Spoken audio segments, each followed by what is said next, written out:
జై శ్రీరామ్. అందరికీ నమస్కారం. నా పేరు హిమబిందు. మనం ఈ వీడియోలో సరస్వతి అమ్మవారి ద్వాదశ నామాల గురించి తెలుసుకుందాం. సరస్వతీమయం దృష్ట్యా వీణా పుస్తకధారిణి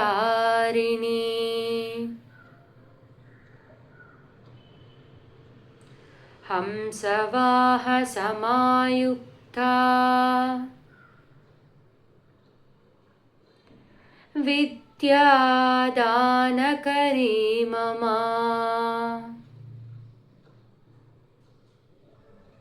ప్రథమం భారతీ నామా ద్వితీయం చ సరస్వతీ తృతీయం శారదా దేవి చతుర్థం హంసవాహనా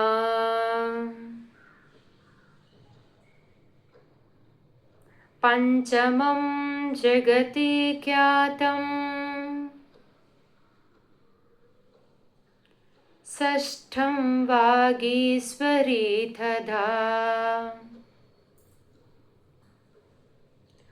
కౌమారీ సప్తమం ప్రోక్తా అష్టమం బ్రహ్మచారిణీ నవమం బుద్ధిదాత్రీ చ దశమం వరదాయిని ఏకాదశం క్షుద్రఘంటా ద్వాదశం భువనేశ్వరీ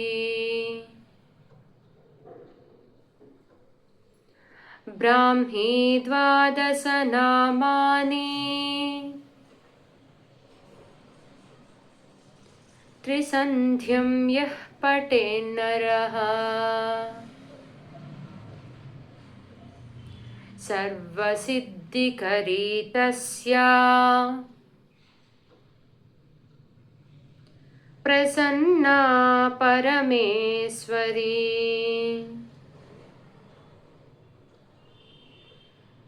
సా మే వసతు జిహ్వాగ్రే బ్రహ్మరూపా సరస్వతి. ఇది మొత్తం శ్లోక పారాయణ చేస్తే ఎలా చేస్తామో ఇప్పుడు చూద్దాం. సరస్వతీమయం దృష్ట్యా వీణా పుస్తకధారిణి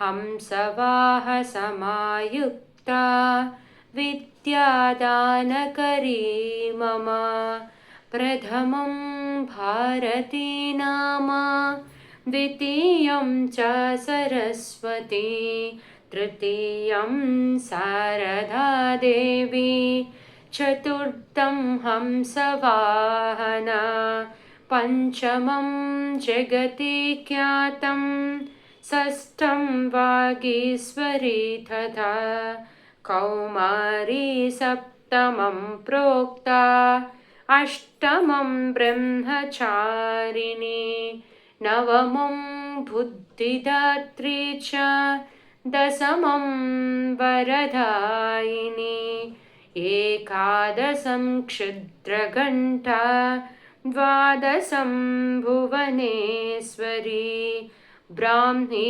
ద్వాదశ నామాని త్రిసంధ్యం యః పఠేన్నరః సర్వసిద్ధికరీ తస్యా ప్రసన్నా పరమేశ్వరీ సా మే వసతు జిహ్వాగ్రే బ్రహ్మరూపా సరస్వతి.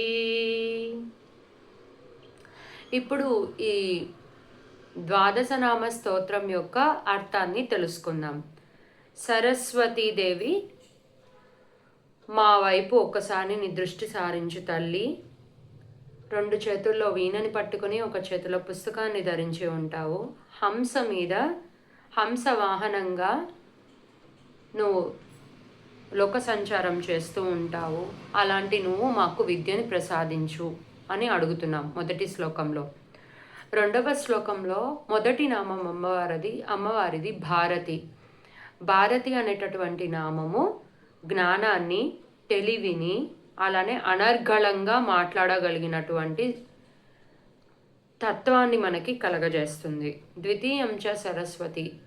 సరస్వతి అంటే అందులో సరస్సు అంటే స్త్రీ అని అర్థం. వతి అంటే స్త్రీ అని అర్థం. సరస్సు అంటే ప్రవాహము అని అర్థం. జ్ఞాన ప్రవాహాన్ని మనకి ప్రసాదించవలసిందిగా సరస్వతీ నామం ద్వారా అమ్మవారిని కోరుకుంటూ ఉంటాము. తృతీయం శారదాదేవి. శారదా అమ్మవారు కూడా మనకి అనర్గళంగా మాట్లాడగలిగినటువంటి జ్ఞానాన్ని సిద్ధింపచేయాలి అని ప్రార్థిస్తూ ఉన్నాము. హంసవాహన. హంసకి ఒక ప్రత్యేకమైనటువంటి లక్షణం ఉంటుంది. హంస దేవలోకంలో ఉంటుంది. హంసకి మనం పాలు నీళ్ళని కలిపి ఇస్తే పాలని స్వీకరించి నీళ్ళని వదిలేస్తుంది. అలానే మనం కూడా జ్ఞానాన్ని పొందేటటువంటి క్రమంలో వివిధ దశల్లో మనకి కాలేజీల్లో కూడా కొంచెం మిస్యూస్గా ఉండేటటువంటి వాళ్ళు మన చుట్టుపక్కల ఉండవచ్చు. అలాంటి వాళ్ళని మనం వదిలేసి కేవలం జ్ఞానం మీదనే దృష్టి కేంద్రీకరించాలి అని ఇక్కడ హంస వాహనం మీద అమ్మవారు లోక సంచారం చేస్తూ మనకి బోధిస్తూ ఉన్నారు. పంచమం జగతి ఖ్యాతం. ఎవరికైతే జ్ఞానం ఉంటుందో, తెలివి ఉంటుందో, ఎవరైతే జ్ఞాన ప్రవాహాన్ని కలిగి ఉంటారో, ఎవరైతే అనర్గళంగా మాట్లాడగలిగిన తత్వాన్ని కలిగి ఉంటారో, ఎవరైతే మంచిని మాత్రమే స్వీకరించగలిగినటువంటి తత్వాన్ని కలిగి ఉంటారో వారికి తప్పకుండా జగతి ఖ్యాతం మంచి పేరు వస్తుంది. ఈ జగత్తులో వారు మంచి పేరుని సంపాదించుకోగలుగుతారు. వాగీశ్వరి అంటే వాక్కునకు అధిదేవత. మనం మాట్లాడే మాట ఎంత మంచిగా ఉండాలి, ఎంత స్పష్టంగా ఉండాలి, అది ఎదుటి వారిని నొప్పి పెట్టకుండా ఉండాలి అంటే ఈ వాగీశ్వరి నామం చాలా ఉపయోగపడుతుంది అమ్మవారి నామాల్లో. కౌమారి అంటే 8 సంవత్సరాల లోపల పిల్లలు ఎంత స్వచ్ఛంగా ఉంటారో అంత స్వచ్ఛమైనటువంటి వరాలనిచ్చేటటువంటి తల్లి. బ్రహ్మచారిణి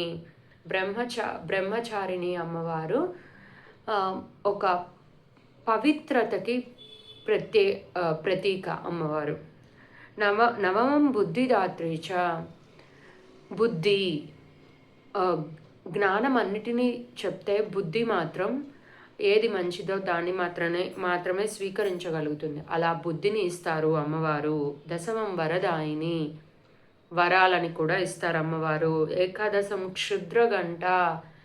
ఏవైనా చెడు ప్రయోగాలు ఈ అమ్మవారిని ఆశ్రయించినటువంటి భక్తులకి జరిగే పక్షంలో అమ్మవారు ఖచ్చితంగా ఆ చెడుని క్షుద్రగంటగా మారి తీసివేస్తారు. ద్వాదశం భువనేశ్వరి. ఈ జగత్తుని పాలించేటటువంటి అధిదేవత. ఎలా పాలిస్తున్నారు అమ్మవారు అని అంటే జ్ఞానంతో పాలిస్తున్నారు. బ్రాహ్మి. బ్రహ్మ యొక్క పత్ని బ్రాహ్మి. ద్వాదశ నామాని.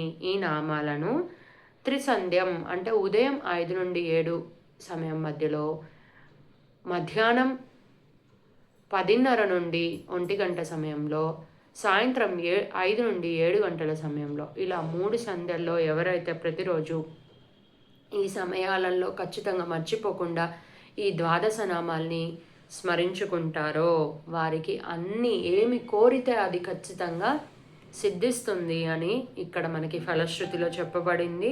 అలానే అమ్మవారు మన పట్ల అవుతారు.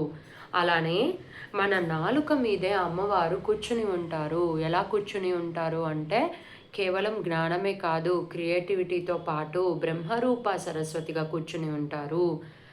సరస్వతి అమ్మవారిని మనస్ఫూర్తిగా ప్రార్థించుకుంటూ ఈ వీడియోకి స్వస్తి.